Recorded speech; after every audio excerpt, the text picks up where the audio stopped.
সূরা আহজাবে কিসের জন্য দ্বিগুণ পুরস্কার ও জান্নাতের সুসংবাদ দেয়া হয়েছে? এ, সৎ কাজের আদেশ ও অসৎ কাজের নিষেধ। বি, আল্লাহ সুবহানাহু ওয়া তাআলা ও তাঁর রাসূলের উপর ঈমান ও সৎ কাজ। সি, আল্লাহ সুবহানাহু ওয়া তাআলা ও তার রাসূলের আনুগত্য ও সৎ কাজ। ডি, আল্লাহর দ্বীনের পথে জিহাদ ও সাদাকা।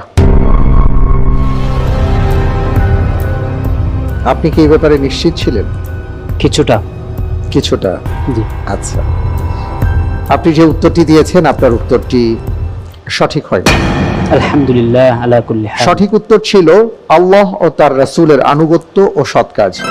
ওয়া মান ইয়াকুনুত মিনকুন্না লিল্লাহি ওয়া রাসূলিহি ওয়া তা'মাল সালিহা নু'তিহা আজরাহা মাররাতাইন ওয়া আ'তাদনা লাহা রিজকান কারীমা। এখানে তিনটি বিষয় হলো আল্লাহ সুবহানাহু ওয়া তাআলার আনুগত্য, রাসূলের আনুগত্য এবং সৎ কাজ।